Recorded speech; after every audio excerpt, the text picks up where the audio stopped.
Un cirque pour la vie. Chapitre 1. Alice. Elle était petite, toute petite. 10 ans et elle en paraissait à peine plus de 7.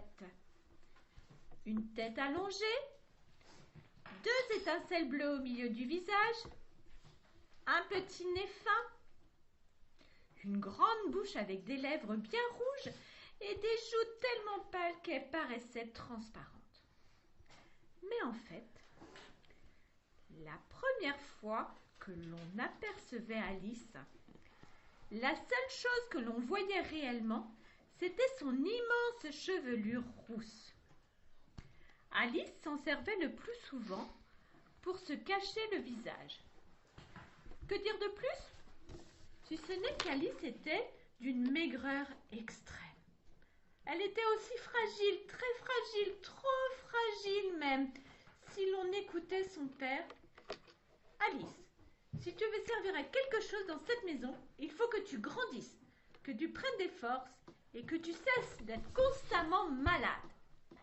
Dès qu'elle entendait cette réplique cinglante, Alice se cachait dans sa tignasse, fondait en larmes. Son visage prenait alors presque la couleur de ses cheveux. Elle s'enfuyait dans sa chambre et ne réapparaissait pas de la journée si on ne l'obligeait pas à venir à table pour le déjeuner ou le dîner. Il ne faut pas croire que ses parents ne l'aimaient pas. Simplement, Alice vivait en 1910 dans une famille d'agriculteurs en Picardie. La seule chose qui importait alors pour ses parents, mais aussi pour toutes les personnes de son village et même de sa région, était d'avoir un toit pour dormir la nuit et suffisamment de nourriture à table pour vivre. Pour cela, les parents d'Alice travaillaient beaucoup dans la ferme qu'ils avaient la chance de posséder, de même que ses 3 frères et sœurs qui l'avaient précédée en ce monde. Le père d'Alice cultivait les céréales, sa mère s'occupait principalement de la basse-cour et de la maison, ses 2 frères aidaient leur père, tandis que sa grande sœur, qui avait 12 ans, travaillait pour une famille de riches commerçants à Amiens, où elle s'occupait des tâches ménagères. Seule Alice ne travaillait pas, et pour cause.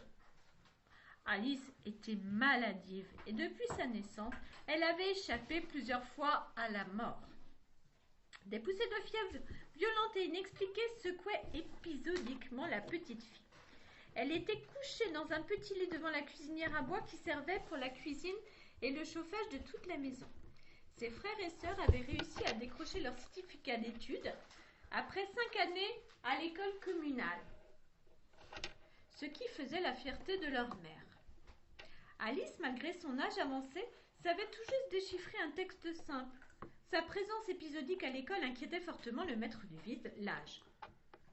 Il s'était déplacé plusieurs fois dans la maison familiale pour demander des explications. À chaque fois, ce grand homme maigre, à la barbe fournie, devait se rendre à l'évidence. Alice était incapable de parcourir 2 kilomètres qui séparaient son domicile de l'école.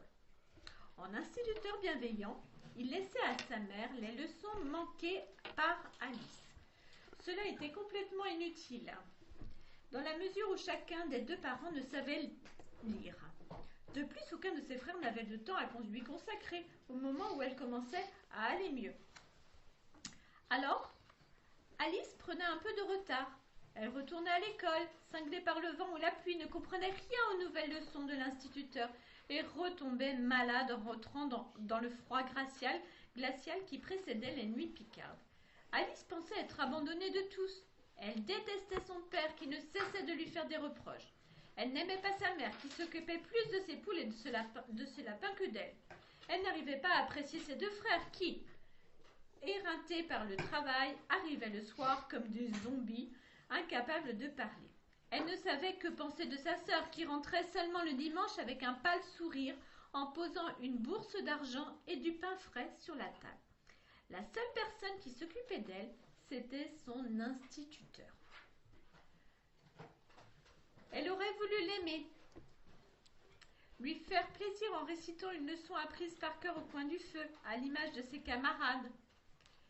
Comme elle ne venait jamais 2 jours consécutifs à l'école, la leçon qu'elle avait apprise avait déjà été oubliée par tout le monde depuis une semaine au moins. La vie d'Alice était donc extrêmement triste. Le seul qui semblait véritablement la comprendre était Félix, ce monstrueux chat gris qui venait se coller contre elle en ronronnant quand elle était malade, la couvrant de ses grands yeux tristes.